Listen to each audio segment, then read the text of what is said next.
Hello and welcome to Ditching Hourly. I'm Jonathan Stark. Today I am joined by guest Heidi. Should I call you Heidi or So? Heidi, welcome to the Yeah. show. Please call me Ho. Ho. Oh my God. Wait, we gotta start over. I literally never said that. Please call me Heidi. Some people write to me an email and they're like, so, and I'm like, no, that's definitely not my first name. Wow. Okay. Word sandwich. That was very awkward. That was great. Apologies. No filter here. Perfect.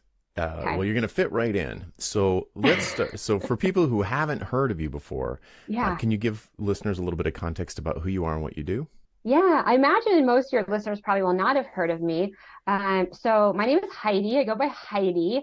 And for many years, I worked in fashion. I had my own brand for a hot minute. I worked for a fashion brand for a hot minute, and I learned neither of those paths were for me. I kind of had a non-traditional start. I did not go to fashion school, but I broke into the industry through various reasons. And I learned that neither of those really worked well for me. So I kind of went out into this for freelancing pursuit. That was in around 2009. And I thought, oh, I could just like reach out to my network and make this happen. It didn't really go so smooth, but I figured out how to get work. And I was able to build up to a really, really sizable six-figure career in fashion, working a very comfortable, 30 to 40 hours a week, which pay to hour ratio is not what you get when you work full time in the industry. It's Mhm. very much known as a brutal, toxic industry that works you to the bone and tends to underpay. So I did that for about a decade. Alongside of that, I started creating YouTube videos just randomly, and they kind of took off. I started creating a bunch of courses and I was teaching stuff in person. And ultimately in 2016, I took everything online and started teaching online. I grew to about 6 courses. That got overwhelming. And I ultimately wound up scaling it back to one flagship course that we run now, which is called Freelance Accelerator, from Surviving to Thriving. The acronym is FAST. And so I now teach people in fashion, not just designers. We often say fashion designers because it's like a big bucket, but Mhm. various people in fashion how to ditch the exhausted employee rat race and become successful fashion freelancers. If they're feeling burnt out in their job, or they're trying to start their line, it's not going as planned. Mhm. Freelancing is a really, really great alternative that a lot of people in fashion don't even totally know is an option. So there's my Right. spiel. Right. Yeah. Yeah. So let's unpack. There's a million things in there to unpack, because the audience is just probably the least fashion friendly, right? Like just to work the stereotype. Yeah. But what does if you go when you went solo as a freelancer, what did you do? Like for a freelance what? Like what? Like, what services were they providing? Yeah, exactly. I have no clue. Like I have no clue. Yeah, totally fair.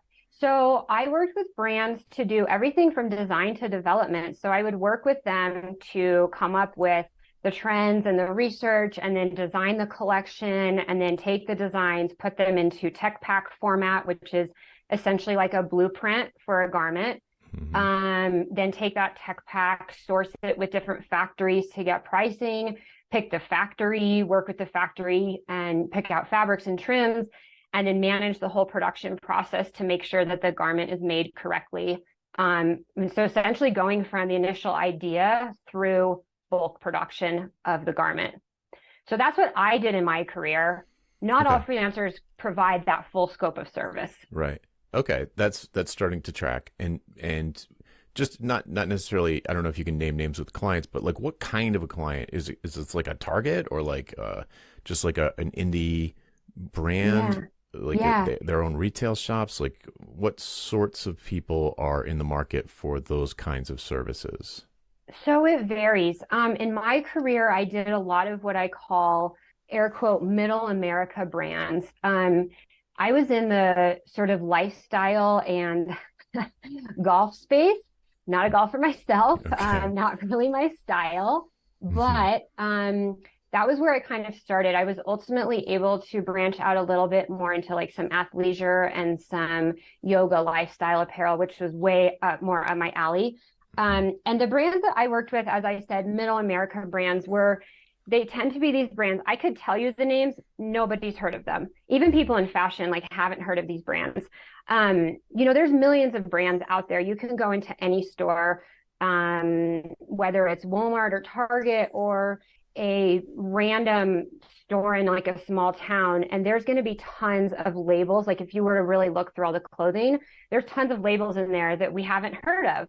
Hmm. So these middle America brands is kind of where I found a sweet spot in that they're brands that are kind of making mostly everyday clothes for everyday people. You haven't really heard of them. It's not Chanel or it's not even like Gap or, Tommy Hilfiger or something like that, Calvin Klein. You've never heard of them, but they're making everyday clothes for everyday people. And they're most of the time they're located somewhere in middle America. They're not in New York. They're not in LA. They're not in Dallas. They're not in London or something.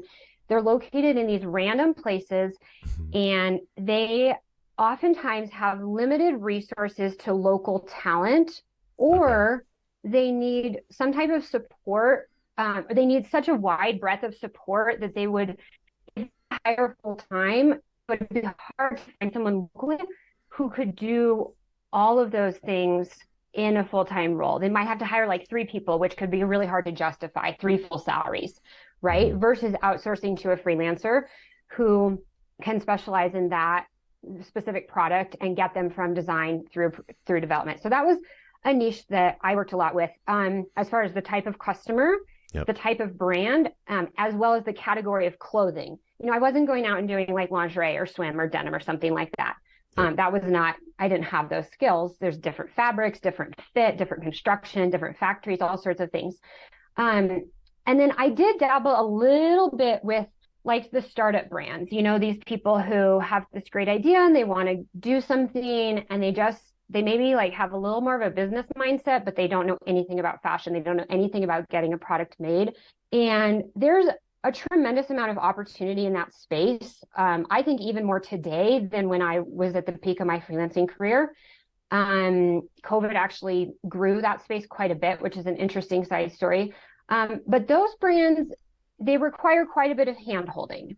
And I learned for me, I didn't love that. I didn't love it just wasn't a great match for me. I Hmm. preferred to work with a brand that was a little bit established. They knew at least a little bit about, manufacturing, have better funding, Right. oftentimes, not Right. always, but typically. But some of my students now, they work with startups and they love it. They love helping them build their brand and the educational process that goes into that. So it can just depend. Okay. But that was more the path I went down for type of customer as well as category of clothing. Got it. Yeah, it's super interesting. So when now this audience, when they hear startup, they're thinking like tech startup, but what you're talking Yeah. about is someone like what does a fashion startup look like? Like somebody just decides like, oh, I've got this big Instagram following or something, and I should monetize that with like a line, something like that. It could. I mean, it can look like a lot of different things. So it can, I mean, the like one and a half star, I didn't work with very many startups. Like I literally, there was one that I did wind up working with on an ongoing basis because they were able to pull some funding. They were starting from zero.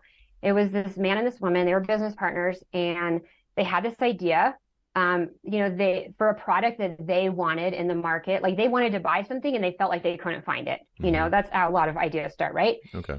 And they had both gone to business school together. And so they were savvy in that way.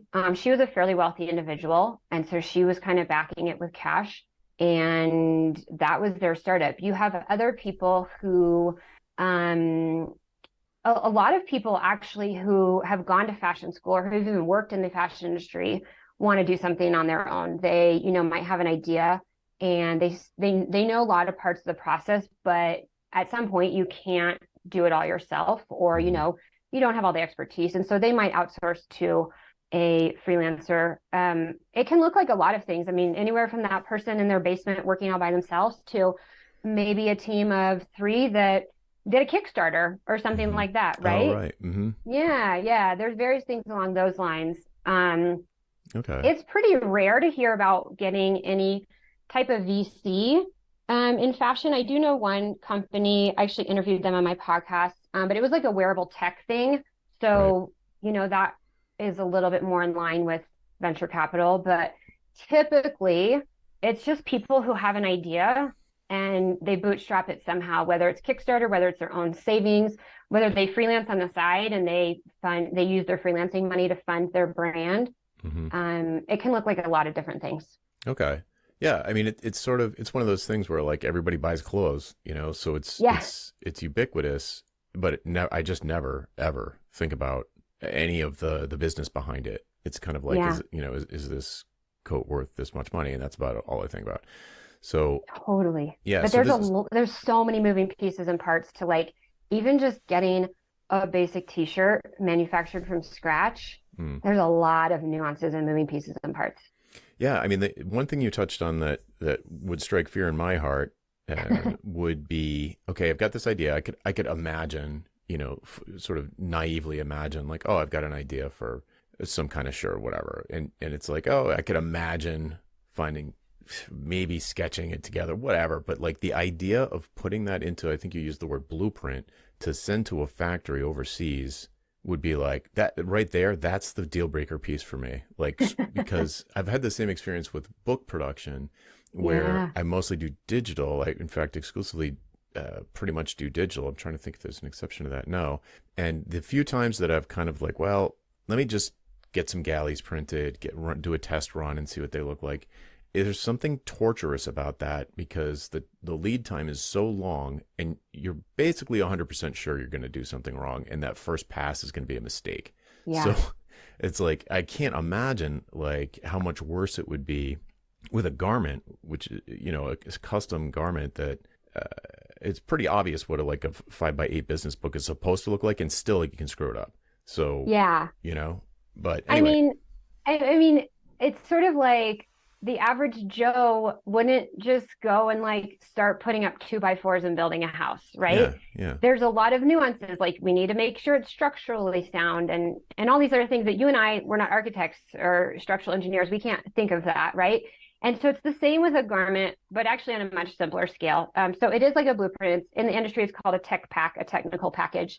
Mm-hmm. And it's a document that someone like me, or someone with experience in the industry, this air quote architect, we know all the things that we need to call out and all the specifications that we need to clarify for the factory and all the notes and details and questions that we have to answer and what fabric and where does the label go and how's the label sewn on and what color is the thread and what type of thread and what type of stitch goes here, right? Yeah. And what type of zipper and what is the pocket lining and how big is the pocket bag? Like all these different things.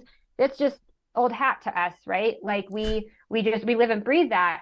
So someone who has this idea for a brand, that type of document, this tech pack, is very, very overwhelming. Yeah. Like you said. But you bring your idea to me. I know what the right question. Well, I don't freelance anymore, but someone like me, right? And you know the right questions to ask. I know the right questions to ask, and then I know how to. And if you don't even know what questions to ask, I know what to tell you and suggestions to make and how to put this together so that it does get made. It's not going to get made right the first time. It's never going to get made right. But that's why we go through prototyping, right? So you get your first proto and your second proto and you make adjustments and you communicate with the factory. Yes, it's scary for someone like you, but there's architects, there's these experts out there that know how to do this. And that's why you hire someone. Yeah, that's the point I'm getting at, which is it's a perfect scenario for someone to just write a check to make that fear go away, because totally. it's an option, they're out there. So Yeah. what it feels like it's such a broad, I'm not sure how to ask the next question because it feels like overly simplified, like it's a universe of possibilities. But what are the top three maybe types of fashion people, fashion designers, or group of clients that you work with? What are the top three, call it professions, that you would say that they market themselves as? Yeah, great question. As far as like maybe what their services might look like, Yeah, not their like specific services, but what bucket they might fall into. what bucket they fall into, right? Yeah. So you've got your fashion. It's funny. I was on a coaching call with my students last week and someone was asking about this similar type of question. They were almost wondering like what title they should give themselves, freelancer. And, it can really vary because the term fashion designer in a really, really, really small company, that can actually mean the person that essentially does everything from start to finish. They do the text to the tech packs. They do product development where they work with the factories to make sure that everything gets made right. And they do Mm-hmm. everything essentially from start to finish, even though their title is designer, fashion designer. Mm-hmm. Whereas if you're in a really, really big company, the roles are so much more specific. The fashion designer might literally only do design, Mm-hmm. like come up with trends and sketch Yep. and like draw in Illustrator. So that disclaimer aside, I would say the biggest buckets are going to be fashion designer, which we'll say is going to more be design, and then probably a little bit of speccing the garment, like translating their vision of design into what does this look like on a technical level? Mm-hmm. Because from a sketch to technical, we want to define some variables, right? Mm-hmm. Then you're going to have someone like technical designer, Mm-hmm. also maybe called product developer, which is they're not totally involved in like the creative vision initially, but they'll then take that creative vision from the designer and they're responsible more for the technical components. So advising like, you know what, actually this type of zipper is going to work better because of this reason. Mm-hmm. And this type of construction technique is going to be more functional or what have you. Mm-hmm. So that's a big part of the role. And in that role, they're also probably going to be responsible for working with the factories back and forth to make sure that all of that construction and those technical components were executed correctly. Yep. Then you've kind of got this third bucket, which I'm going to call it pattern maker. And the pattern maker, depending on the size of the brand that the freelancer or in-house person is working with, the pattern maker role can be a little bit different, but typically drafting the pattern, speccing it for all the different sizes. So, we draft it, let's say in medium to begin, and then you have to spec it out to like small, extra large, et cetera. Mm-hmm. Drafting all that pattern and then working with the factory to really dial in the fit, which can often be like it crosses over quite a bit, but can be a little bit separate than the technical component, Mm-hmm. to make sure that it fits right. If we change fabric even slightly, the fit can really be affected. So to make sure like we're sampling in the right fabric, how does this fit? It fits great in a size medium, but if we scale that all the way down to extra small, is it scaled down proportionally? So then we wind up fitting all 5 or 6 or 8 sizes that you're going to run. Mm-hmm. And you really, there's a good bit of people that do that in a freelancing capacity, pattern maker, fit expert, something like that. And so that really kind of covers mostly the whole process. You've got other outliers with, sourcing specialists who really just work to find, I want this sustainable fabric with these qualities and I need low minimums or, something like that. Like I really need to source this really specialty item. So there's other outliers and textile designers who design, it's a floral dress. You can buy floral fabric off the shelf in bulk, but maybe you have a specific vision and you want to create this really beautiful watercolor floral. You can hire a textile designer to like create that floral from scratch. That's all. That textiles is actually a pretty big bucket as well. So I would say those 4: the fashion designer, the technical designer, and the product developers, to the pattern maker and fit expert type of person is 3. And then I would throw textiles in there because that's a pretty big category. Interesting. Yeah, it's fascinating. And I see a lot of parallels, not with everything, but I do see parallels in the kind of software space where you've got Sure. the air quotes designer who's kind of helping define what the thing should look like, what it should feel like, what the user should feel like when they're using it, what things that they need to get accomplished. So it's very that sort of the highest level of building software. Well, maybe not the highest, but like in this model, it's kind of like this architect or designer where they're kind of like, these are the parts that we should use. This is what it should feel like. This is the vision. And then there's this, after that, there's this sort of continuum of things that happen downstream from that may or may not be handled by specialized people. Like you said, in a small company, in a small software company, it might just be the founder and non-technical founder who's essentially like a marketing and salesperson and like a air quotes CTO Hmm. who does make all of the decisions and picks the stack and all of the components that are going to go into it and this level of security and scale and all of that stuff. And but also builds it and also maintains it and also maintains the back end and does all of the nitty gritty work that would probably get outsourced or hired for in the future after they grow. But yeah, it is wild to see parallels into dramatically different industries. Yeah, I So mean, I think if you look in like using a house again, right? Because I always compare fashion to building a house. I yeah. think mostly because the blueprint component. People are like, I don't need a tech pack. Let me just send my idea to the factory. Okay, cool. Let me draw a picture of a house and then like hire a crew to make it. It's not going to turn out, right? Yeah. So, it's similar, I think, in many industries. You have a finished product. How do you get to that finished product? If you work backwards, it's design, technical, product development. I mean, I think it's parallel for a lot of things. Yeah. You also have supply chain and physical manufacturing, which are very different, Yeah. but that it's wild. I'm haunted Yeah. by the how big is the pocket bag supposed to be? I'm like, oh, who would think of that? Well, Like not having someone. I know, but I've literally thrown away pants that don't have the right size. I've never heard the word right? pocket bag before, but if the Is the pockets are you too got what I small, meant when I said it. Yeah. yeah, Yeah. it took me Or a like, minute. I'm going to give you another one that I think you're going to love just in terms of like fun. When you like zip up a jacket and at the top of the jacket, right up at your neck, there's like a little flap of fabric that like kind of protects your neck from the jacket Yeah, zipper. yeah. It's called a garage. A garage. Yeah. And so where the zipper like parks into the garage at the top of the zipper. Yeah. And that's something you have to think about. Right. How Yeah, big the should it, number of like, first you details. have to spec that there should even be a garage.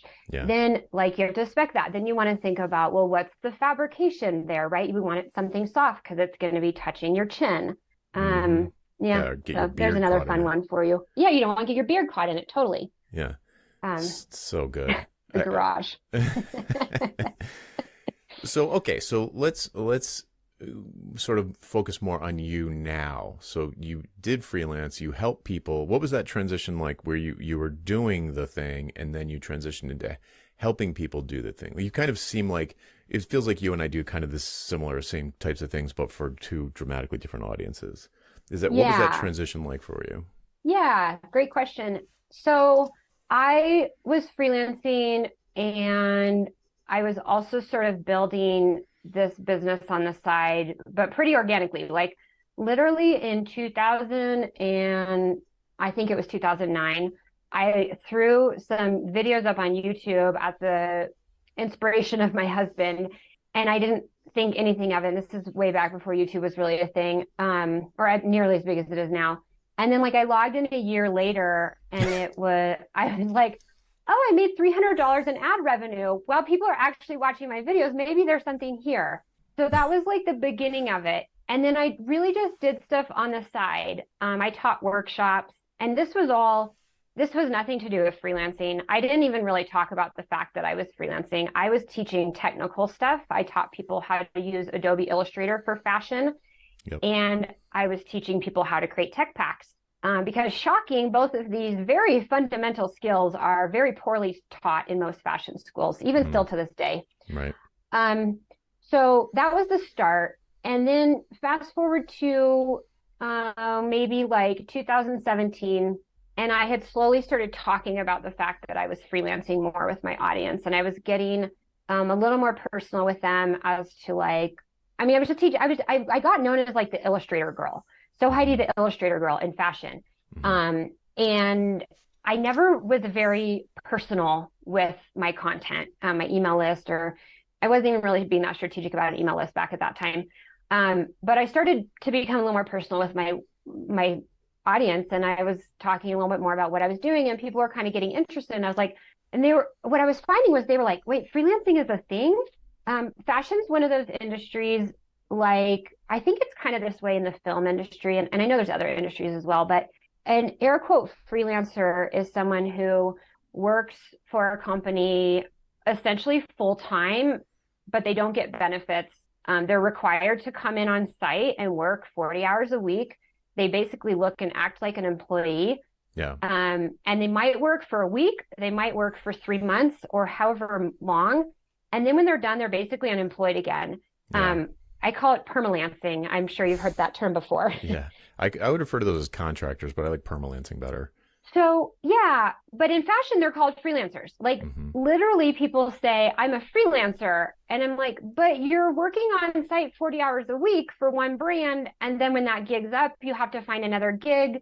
Like that's not really freelancing.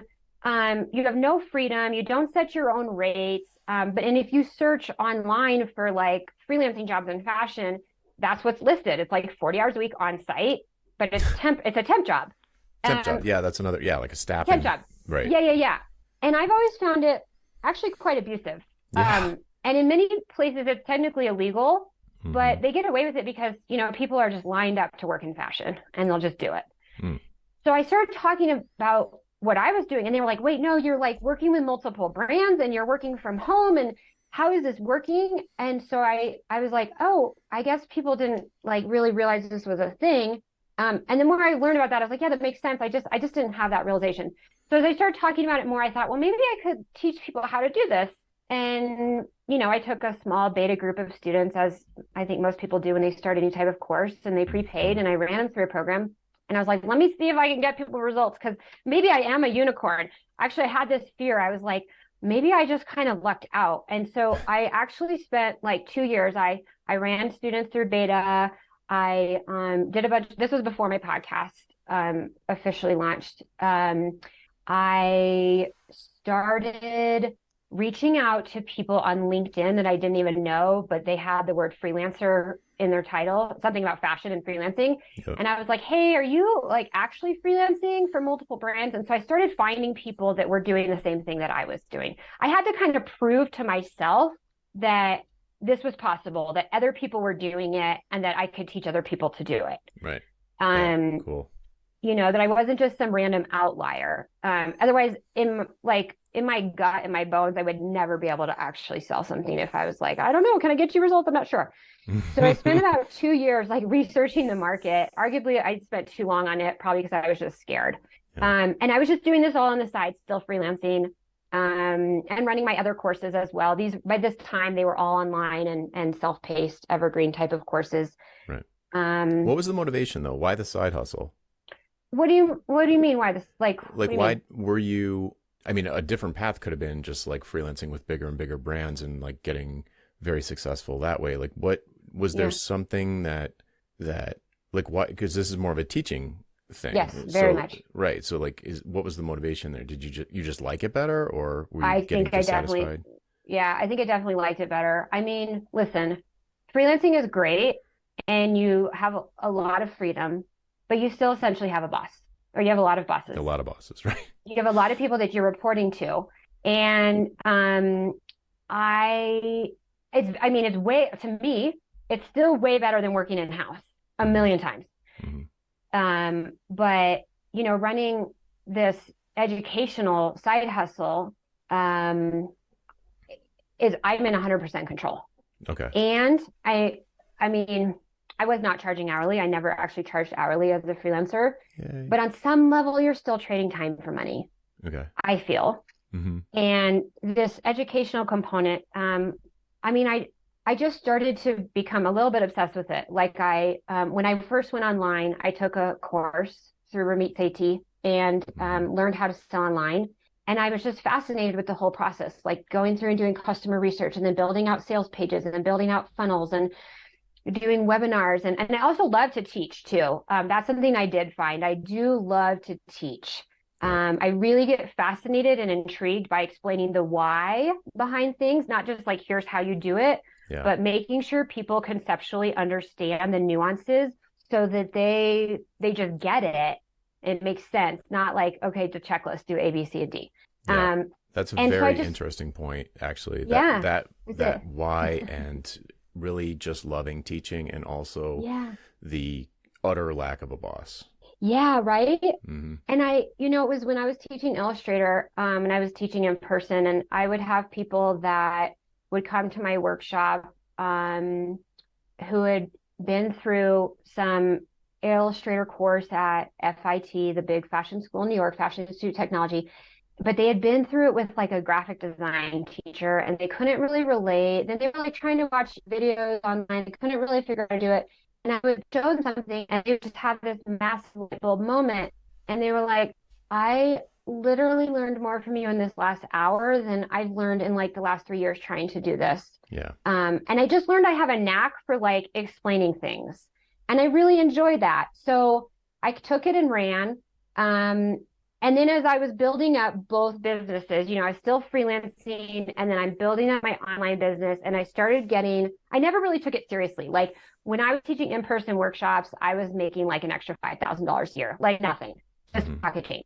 But once I went online and I started learning how to do this, and I was like, wow, I can reach a lot more people and the potential is unlimited. And I got so fascinated with the whole like sales psychology and all that stuff. And I started getting traction and I had some like really great launches and I was like, oh, I can do this. I can make some money doing this. And so I slowly phased out my freelancing in about 2019. Yep. And I just had to like, I got to the point where I couldn't keep up with both. And I said, what do I enjoy doing more and where can I have a bigger impact? And I very much enjoyed the courses and the teaching more and running the online business. And I also felt like there's a ton of other freelancers out there that can design and do development for brands, but there's literally nobody who's teaching this stuff. Even to this day, there's not a ton of resources on Tech Packs and Illustrator. There's more than there were when I started, but there's really nothing on freelancing specific to fashion. And I hate being that person that's like, I don't have any competition, and I have competition in other ways, but I just felt that I could have a much bigger impact that way. And I just love it way more.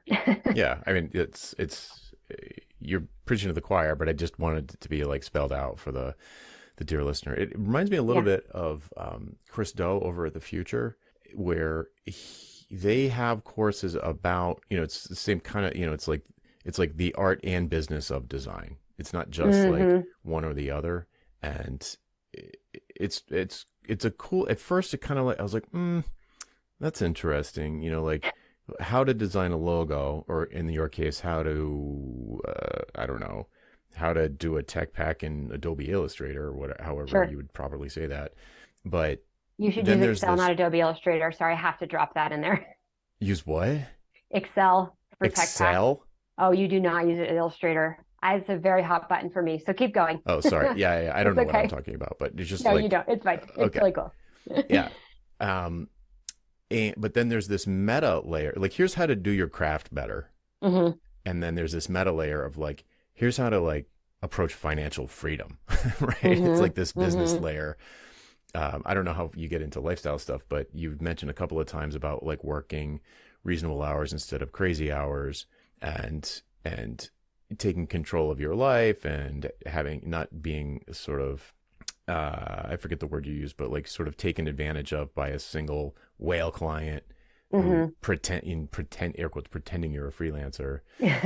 Right. So how long did it take you? So you did a couple of launches while you were still freelancing. How long would you say you were doing both things? Just roughly speaking, like a year, 2 years? No, it was a little longer than that. I mean, I started teaching workshops like in person in, oh gosh, I'm going to say, actually it's pretty early, like 2011 or 12 maybe. And then I did that through 2015. But again, it was very much a real small, like I did, 5 or 6 workshops a year and they had, 5 or 10 people, and it was just some extra real small amount of cash. Yeah, that just feels more like research than anything to me. So, okay. Yeah. So when I actually went online was 2016 and started building this out strategically as a business. And so I did that in tandem with freelancing until about 2019.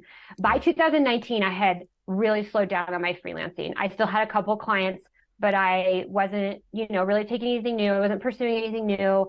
I knew the ultimate path was going to be the courses exclusively, but I was having a little bit of, I don't know if imposter syndrome is the right term, but I was hesitant. Like, can I be that teacher that isn't doing, Yes, I know that very well. Like, no, a lot of people bring that up. There's another version of it, which is, yeah, because that, like, those who can't teach, Totally. that just haunts people.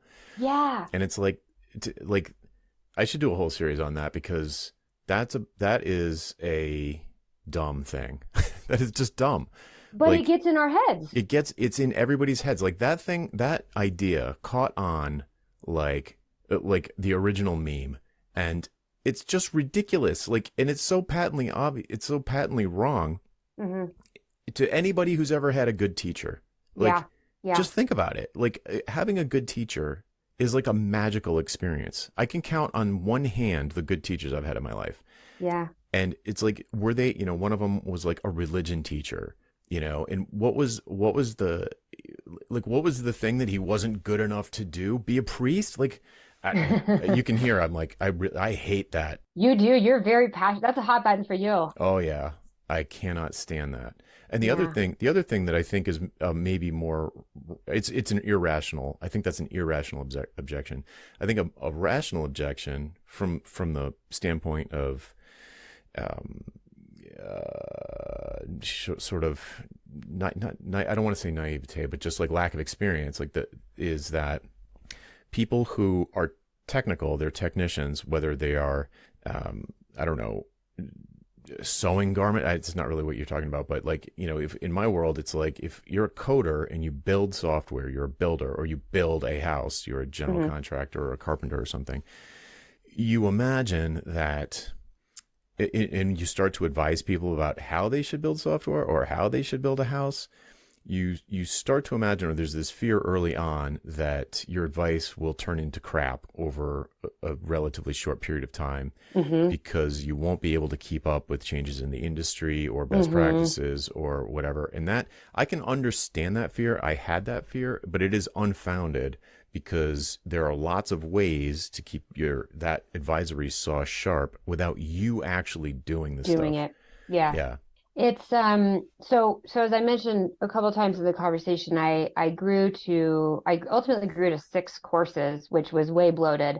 We wound up killing 5 of them about almost 2 years ago, and we now just have the one flagship program. But I stopped teaching Adobe Illustrator. I stopped teaching Tech Packs. Am I still super savvy at those? Yes. Do I still feel totally confident teaching that? Yes. But I actually got to the point that I first of all felt like I need to focus in order to do the best job possible in the freelancing space. I need to focus exclusively on that. And I also, just because I wasn't practicing in Illustrator and doing actual design on a day-to-day basis in there, it didn't mean I couldn't do it. But I got to the point that I actually didn't want to keep up with it. I was like, Yeah. I don't care to keep up with all the updates, and okay, wait, this is a really cool new tool, and here's how we could apply it to fashion and update the course. Like, I was like, I'm done with that. And so I retired those programs, because that to me felt like the right thing to do. As far as freelancing goes, though, let's be honest, so much of it is like general marketing and sales strategy and positioning and niching and messaging and all that sort of thing, right? Yeah, 100%. Yeah. That's what I do every day in my online business. Right. And there's so much that translates directly into freelancing, despite the fact that, what we were talking about, I think right before you hit record, all the people in fashion want someone that's specific to fashion. I'm like, well, I'm actually using a lot of my online business strategies and applying them to fashion, but I promise you guys it works. I don't say that outright. Yeah.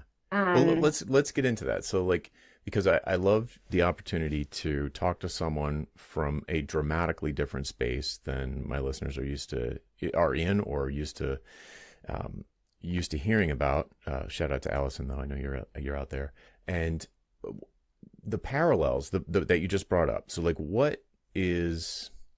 Oh, this is a gigantic question, so just take it any direction you want. But, like, what are those things that are the basic business building principles of, like, you listed off niching down and positioning, and probably finances are in there too, and cash flow, and like all of these things. Like, what are those? What are the things, or what's your favorite thing, or the most light bulb momenty thing that you find that your audience needs to hear? It needs to, like, either it's a mindset shift or it's something that they need to spend more time thinking about. Does anything come to mind that's like the real game changer for them? Totally. Two things that definitely come to mind that I always talk about in any of my like a webinar or free type of training. So first, the first hump that we have to get over is that we have to educate them that freelancing is not going into the office 40 hours a week for one brand as a freelancer. Okay. And because I learned that they need a lot of education on that. Like that's something the industry has really trained people into, and it takes a minute to like unlock the possibility that you can actually work from home remote in their head. Okay. So first we have to get them believing that this is possible, and get them believing that brands accept remote freelancers. There's a lot of people just think, oh, brands don't. No, you have to be in house. And guess what? There's a lot of old school brands out there, or really big brands. It's hard to do remote freelancing for really big brands. They have the power and the leverage to say you have to be in house, and they're often located in New York, and they've got the talent pool, right? So, we have to say, you know what? Yes, there's a lot of brands out there that don't accept remote freelancers. That's fine. They're just not your client. There's a ton of other brands out there. Once we get over those hurdles that this is possible, and there are brands that allow this, and many brands that prefer / need this, the two biggest things is niching down and pricing.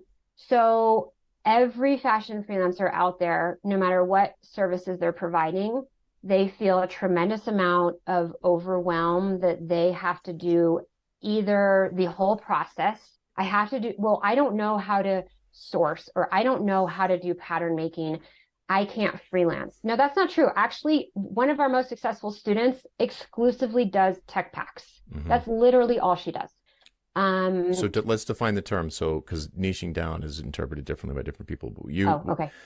So define it for us. What you're with some examples, like when you're advising a fashion designer to niche down into their freelancing business, what does that mean? So my advice is I kind of have like two formulas that you can use to niche down. One is get really, really specific with the category that you're going to work in, and you can be more broad with your services. So for example, one of our really successful students, she does everything from design through development. She exclusively works for women's cashmere sweaters. Like that's so specific. I love it. Right?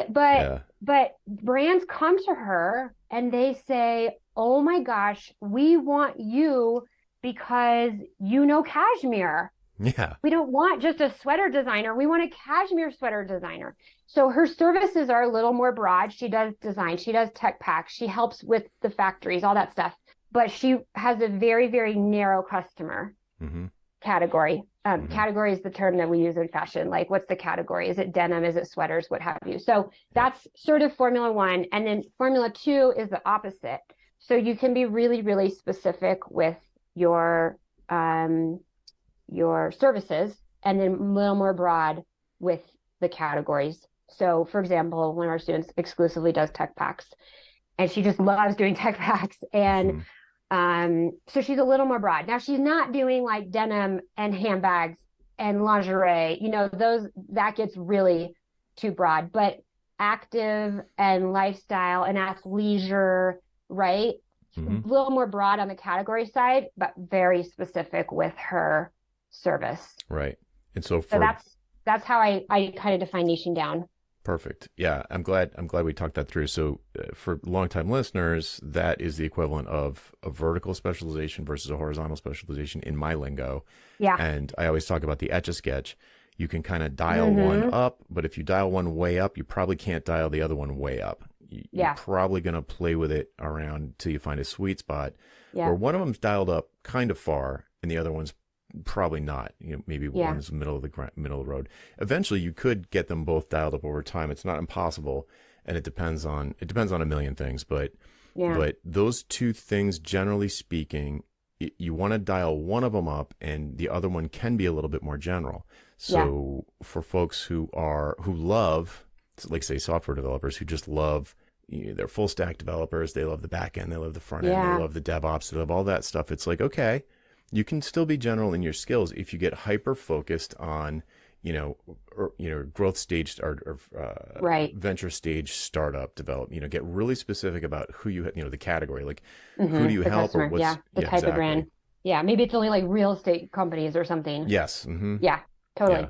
Yeah. And Perfect. we have, so I advise people to start there. And then as you grow, like you said, you can get really, really dialed up. Like one of our very successful students over time has gotten really, really specific. She does pattern making exclusively, and she does it for small, sustainable women's startups. So it's Okay. very, very focused. And she has found, and she's been freelancing. She was actually one of my very, very early beta students. She's doing tremendous. She's doing very, very well. And she has slowly dialed it down. And she goes, I just turn away people that don't totally fit. And my business just keeps growing. And I'm like raising my rates, and I'm booked out like 3 or 4 months in advance at any given time. And she Mm. goes, the more specific I got, it just got better and better. Yeah. It seems Yeah, counterintuitive, I know, because it it feels does. like People get so scared. yeah, like they're turning away opportunities. Yeah, It's like, why just fish in a barrel instead of in the ocean? It's like, well, yeah. because it's really hard to find fish in the ocean. So, all right, so that's fabulous, and Yeah, so that niching. completely maps. Yep. And then, so you also said pricing, which is probably my Pricing. favorite topic. Yeah, So, I know. So I was a little scared to come on the show, Jonathan, because you're called ditching hourly. And I do sometimes advise people to price hourly, and I can explain that if you'd like. But sure. that aside, um, the the everybody in fashion wants to price really cheap. Hmm. Brands are there's a lot of underpay in our industry. And there's a lot of competition, right? So there's all these people lined up for these jobs, and so brands can get away with this. Hmm. And there's always going to be the brands that want the cheap talent. And Yep. I tell people that's fine. They're not your client. Because there's brands that are happy to pay. And so the analogy I use, I could talk about the psychology of pricing all day long. I love pricing as well. Yeah. So the example that I always tell is I say cheap is not does not always look the most attractive. I say you walk into a store, and on one rack is a jacket, and the sign above it says $20, and on the other rack is a jacket and the sign above it says $200. I go, you don't touch the jackets. They both essentially look the same from, the distance. And I said, what do you immediately think about each of those jackets? Right? You know where I'm Yeah. going with this. Yeah. Of The course, the $200 $20 one's jacket better. is cheap, and it's going to fall apart, and the Yeah. fabric's junk, and it's not going to fit well. And the $200 one, well, it must be great because it's $200. Hmm. And so that's a really big aha moment that people have. They still have a lot of fear around pricing and a lot of anxieties around pricing. Um, and there's still a lot of the mindset, and maybe what people have been trained into, especially if they've worked for some, especially if they've worked for brands that have tended to pay not great, and never give promised raises and that sort of thing. Yeah. If They they've grind worked in them that down. environment, yeah, there's a lot of psychology that and time it takes for them to build up the confidence that, like, oh, this is possible. I can actually make better money, and there's Oh, brands willing to pay. yeah, right. And so I love that analogy. Like if you look at the two jackets from a distance, you don't have a chance to really experience them. You can't really tell them apart. The one thing that you can really see as the difference is the price. Mm-hmm. You're automatically, there are some people, of course, that are going to be like, yeah, I'll buy the $20 jacket. It's probably going to fall apart, but man, what the heck? I'll buy five of them, and that'll probably last Totally. me longer than the $200 one. And they're not gonna get me. I'm not going to pay for that extra, probably nothing. Yeah. And there is that kind of buyer, and that's a terrible Mm-hmm. kind of client. Like you don't Mm-hmm. want that client that sees you Totally. because you're the jacket. In case it's not obvious, dear listener, you're the jacket, and you don't want someone that's just like, they're disposable. I'll get like five. Yeah. It'll be fine. Yeah. Right. So this is what I'm always talking about when I say, you can send that, sending a high premium price signal is extremely powerful. You do need to back it up, and you do need to appear meaningfully different in some way so that they Yeah. can rationalize that purchase after the fact. Yeah. So there's a lot going on there, but 100%, right? Everyone, I love that example, especially if you're industry, because they're automatically They gonna be get like, it. well, yeah, the Yeah. They $200 get it one's right definitely away. better. Yeah. And I also say Cool. to them too, I go, if you're a hand sketcher, which not everybody is, but do you go to the art store and just say, I want the cheapest markers? Or do you go to the fabric store if you're going to sew something and just say, I want the cheapest fabric?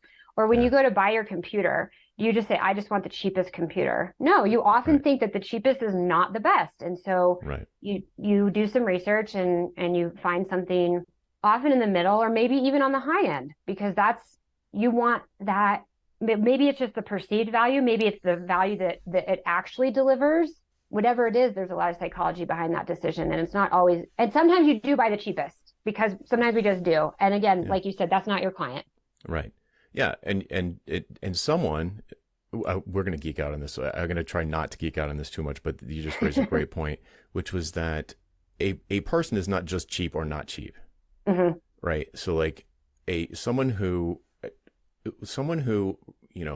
owns a business that uses recycled, like they take the envelopes from their junk mail and they rip up the envelopes to use as sticky as notes in the office, but drives to work in a G-Wagon. Right? Like that person exists, right? Like that's a kind of person. So if the buyer who's looking at you as an interchangeable cog in the machine, they might be cheap about that, but not something else. Or there's someone who is like it's very important to them to save money elsewhere so they can invest in the best fashion designer they can afford for the situation that they're in. Totally. But anyway, yeah, it's like, this is so cool, but you touched on something that I'm way more interested in asking you about, which is the confidence. So yeah. say in your I don't know anything about your program. I don't even know what it's called. You can tell us about that. But how do you help folks like this who have been ground down, probably much worse than software developers? Because software developers, in large part, they're breathing fairly well rare air. compensated. Yeah, very right. Yeah. So for somebody who's been ground down because they want to get famous in this sexy industry, like what, if that's the right term, then how would you, if you do, like how do you help them? How do you open their eyes to the fact that they do have skills that would be valued by the right person? And the trick is find the right person, not change what you do or undercut yourself or, that kind of thing. Like what kind of material do you have on helping people generate that confidence? I mean, I think I always talk about confidence as a muscle, right? And when it comes to pricing, like this is not a muscle that you've ever exercised. So you can't like go out tomorrow and run a marathon, meaning you can't like go out tomorrow and start charging $500 an hour or $1,500 for a tech pack. Is it possible to get there? Totally. But it's a little bit of a muscle. It's funny. We did a 5-day live training back in January, and we sent out some surveys afterwards to get some data. And so I was reading the surveys, and someone said, I obviously was sharing case studies and stuff, and someone said, I just actually don't think it's possible that you can make that much money. And I'm like, well, these are real people. I'm not making these numbers up. So there's a balance, right, between what's possible and what they will actually believe and what they will actually have enough confidence to go after. Because I think that it can be very crippling for me to say, charge this much, and they're going to be so crippled by that number that they're never going to do anything. Yeah. Versus, okay, what we're going to do is, and I've got all the pricing strategies in the program and stuff, but like the quickest and easiest one, your price should at least make you a little bit uncomfortable. If you're not at least a little bit uncomfortable, it's too low. Mm-hmm. So like that's like the quick, right? That's like the quickest and easiest starting point. And then you get comfortable with that price. You're like, okay, maybe you get like 1 or 2 or 3 projects or clients with that. And then you use strategies to slowly raise that. And you raise and you raise. And it's this muscle, right, that you exercise. And today you're going to run a half a mile. And then next month you're going to be running 3, or, however that relates to the pricing thing. But you will build up to this. And then another thing that I'm a really big proponent of, which is something we've been really conscious to build into our program, is having that support network and that community around you, because it can be very easy to get, stuck in a silo or a vacuum where you don't have anybody to bounce this off of. And you're like, oh my gosh, am I crazy to ask for this number? And again, it can become really crippling to where you just do nothing. We see that a lot. And so we have live coaching built in, and we've got, a private Facebook community. with a really, really phenomenal group of students. Like one of our students just told me that starting in 2023, she decided to raise her prices again. And per the encouragement of her peers inside of our program, she's raising it 40% Hmm. and she's not gotten any kickback. Yeah. Like the projects are still coming and they're still saying yes, and she's still booked. And yet she said to me, she goes, I would not have done that. I would not have had the confidence to do that if I didn't have these other people around me, like cheerleading me on. Mm. Yeah. So that's a huge component for our community. We're mostly female. So I don't, I think software tends to lean more male. Obviously, there's females. My community and our audience is about 95% female. So it might differ in terms of how much you need that moral support from when, males to females, but that's a really, really big component for us. Yeah. I have a sort of similar thing it's maybe a little bit less pronounced and it's less clear lines, but I do notice that folks that are from sort of emerging economy countries where software development is perceived as a real commodity, Mm-hmm. they and are just living in an environment such that they cannot believe that someone Mm, like the same thing like totally. it's almost like there's almost this, anger is not the right word. There's a bunch of money mindset things that crop up, which is, for example, they might recognize and admit or believe that someone is making that much money, but they think it's like evil. So Oh, they're like, yeah. that's not fair. It's way easier. Oh, They shouldn't be charging that much.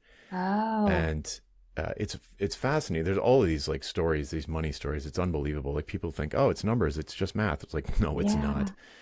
And I've not come across that in our community. And I do a lot of surveys and customer research and talk to people a lot. And I've never heard anyone say that. there's a classic one. There's a website called Hacker News, hn.com, and it's like Y Combinator's online forums. And there's a classic one where there's like this giant flame war of this guy that said he was charging like $40,000 for a single page WordPress site, and people jumped down his throat instead of being Mm, like tell me more. Instead of being like tell yeah, me more, and yeah. or asking something like, well, what benefit did that provide to your buyers? Like Mm, how did that make sense? Like, instead of trying to understand it, the attacks were like he was a criminal, and How dare you? how dare you, right? That's so easy to do that. How Yeah. dare you charge that much money for something that's so easy? And I thought he did a really good job explaining why that was the wrong way to look at it. Hmm. But there is this thing that's a more common thing where I'll see people, they'll be exposed to actual numbers, and certain people will just be like, that's outrageous. They're offended. Like, Mm, that's outrageous. yeah. And I have sorry, go ahead. it's like, no, I mean, look at the value. Like, first of all, the person who's getting that outrageous number positioned themselves as the safe option for this buyer who's clearly very wealthy and doesn't really care about the money that much, but trusts this person, Hmm. not every WordPress developer in the world, but trusts this person, kind of like your cashmere person. Hmm. Like, we could go with any old sweater designer, but we want the cashmere person Hmm. because it feels risky to do something else, and you will pay a premium to work with someone that feels less risky. It feels like they deliver a better outcome, even though it's theoretically possible that someone else could get you there. It's like the experience of getting there and the likelihood of getting there in one piece, so to speak, is a major factor in the purchase decision. Like when Yeah. I always talk about, like, you can take the train from Boston to New York, and you can ride in the quiet car, or you can be strapped to the front of the train, Yeah. and you'll but get there both ways. What's the difference? Yeah. Strapped to the front of the train's a lot less expensive, and it's like a lot of people don't want to be strapped to the front of the train, Yeah. and they'll pay more to be in the quiet car. So if you present yourself as this, there's this secondary dimension to the experience. It's like, it's not just about getting to New York. It's about the experience of getting there and all of the things that go into it. And certain things Yeah. are just worth more to people who have the money to pay for them. Anyway, you're gonna. Yeah. No, I mean, like I always teach people too. I'm like, when you're more niche, you can pay more. Like I had another student who, um, specifically does lingerie bras for small back, meaning like the 32 or the 34 around. It's like between a 30 or a 32 around. So it's like really small around the rib cage in the back, but Okay. then large bust. Like that's her niche. And she doesn't do regular size. She does like 30 to 34, like double D plus and above. So specific. Right. But guess what? Like Lululemon sought her out because they're like, we want someone who understands that body and who can create us like the best fitting thing possible. I always use the example, and they're willing to pay more, right? I always Of use the course. example like I tell people, I go, you have to think about in your personal life. Of course, there's things you're going to be cheap on. That's fine. We all have places where we save money, Right. but there's places where we spend. And for me, I live in the mountains now, so I don't do this anymore. But when I lived down in Denver in the city, I spent $179 a month on my yoga membership because it was a hot yoga studio and I loved it. And every class I went to, I knew exactly what I was going to get. And it was exactly what I needed. I could spend $19.99 and go to 24-hour fitness and get yoga, but Hmm. very different experience. Yeah. And that's where I chose to spend money. And some brands are going to choose to spend money on you because you are that you do one thing and you do it really, really well. And you're Hmm. going to create a beautiful experience for them and you're going to get them results. Yeah. Yeah. It's so counterintuitive, and this is exactly why I love having folks from different industries on the show because they're like we're all singing the same tune, right? And it Mm-hmm. appears to work everywhere. Mm-hmm. And I'm not It does. surprised by that because if you think of your listener, if you think of your purchasing behavior, there are certain things that you splurge on. Like, Mm-hmm. like Heidi said, there's, you might be cheap about some things, not others. I know I am. There's certain things that I couldn't care less about. And so, like cars, I don't care about cars. I just get a Mm-hmm. reliable car. It's not a status thing for me. I just don't care. Yeah, me too. And so it's like, but at other things, like, a miter saw for the garage, I like literally looked for the most expensive one, Yeah. right? Because I didn't want to chop Right. my hand off. I Right. wanted the one that was safest, most like, and I didn't feel Gonna like last. researching for a year, so I Yeah. just looked for a really expensive one. It was a name I had heard of, Yeah. and it's gonna be great. It's gonna be a dream every time I use it. Yeah. So yeah, it's same thing with other there's certain tools I'll spend tons of money on. Yeah. Other stuff doesn't matter. Just don't care Yeah. about it. Yeah. So if you position yourself, to land that plane, if you position yourself as a thing that somebody really cares about, but like you're the one, you're the go-to person for small back bras or whatever you call it, then Yeah. then it's like if I mean it could be, it is possible. Maybe you've got some failure stories too, but like it could be that you pick something that you happen to be good at or like doing that no one cares about. Yeah. That's It true. That's it is true. possible. I can't think of an example, but I'm sure I've heard them. Yeah. There's so I'm many trying to think. counterexamples. Um, I mean, I can't think of one. To be honest, most of the failure examples I can think of are that they're really broad. Like they'll come to a coaching call and they're like, "Well, I was thinking about my niche being women's ready to wear." I was like, that's literally could be like 80% of the clothes in the market. That's like $1 billion business Yeah.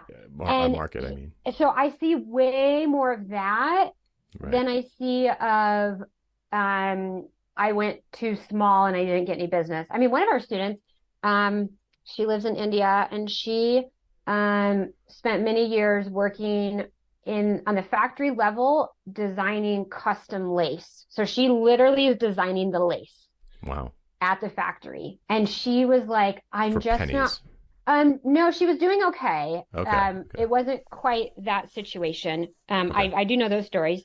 Um, and she said, I'm just not sure that I can find any brands that are specifically going to need or warrant custom design lace because there's, large production minimums and stuff. Hmm. And I said, you know what? I don't know. Maybe, maybe not. But here's where maybe you could start. Look at a high-end lingerie who they have the money to invest in the product because they're selling it for a premium and they want that really cool story to probably sell alongside. Like, hey, we just did this custom lace and their customer probably cares about that, right? Right. Yeah, Because it's so exactly. specialty. And she did wind up, I think the next month or two, I wound up talking to her on a call, and um, I think she had landed one project and she was in talks with another one, and she goes, I kind of can't believe it. I'm like, Mm-hmm. you just don't know. And I don't know the lace market. I mean, I worked in active and athleisure and golf and stuff, so I don't know lace for anything, but they just get so scared to go so narrow Yeah. because they're like, oh, but I'm going to turn away clients. I'm like, well, yeah, you are. But guess what? The ones that you don't turn away are going to be like begging to work with you. Right. I had you'll like this story. There's a guy in my community, Ditcherville, who he there's a wins channel when like something really goes right for somebody, they can come in and Sure. just like drop it and say, like, Yeah. and have people ask them questions about it. Yeah. And he was like, oh, he was like, I'm horribly paraphrasing, but he was like, you're gonna laugh, but I set out to prove Jay Stark, me, wrong by niching down on high performance F sharp development, which you've surely never heard of because I've never even heard of it. No, I haven't heard of that. And he was like, and lo and behold, his calendar filled up with appointments. Right? The Yeah. more he got hyper niche and all of a sudden he's booked. It doesn't always work. But No, the it problem, doesn't. You're right. right. But the problem isn't when it doesn't work, it's not because it's too specific. It's just something that no one is looking for. Yeah. If you can find something specific that someone is looking for, you'll just be the one and only relatively quickly. Yeah. So, Yeah. Like that cashmere designer I was telling you about. I always say to people, I go, you're not going to like get on Instagram and build out this beautiful profile and post every day and use the right hashtags, and all these brands are going to come knocking down your door. It just doesn't tend to happen that way. But she proved me wrong. And I think it's because I know it's because she's so niche. She discovered this hashtag called like cashmere or naked or something like that. Is really kind of funny. Like I will only wear cashmere type of thing. Right. And so she started like posting that, and I think she got like 3 new clients, and they just like came to her because they're like following this really niche hashtag, and they go and they see her profile, and her handle is literally the cashmere designer.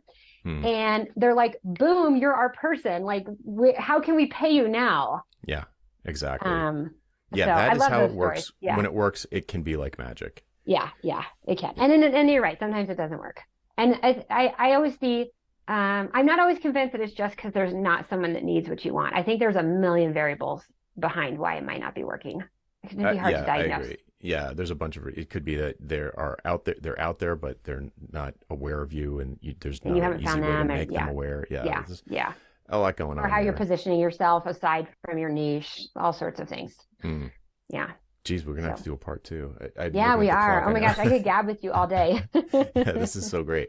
So, okay. So where can people go to find out more about what you're doing? If there's anyone listening who has a friend in the fashion space or is in the fashion space, I would love to know that, first of all.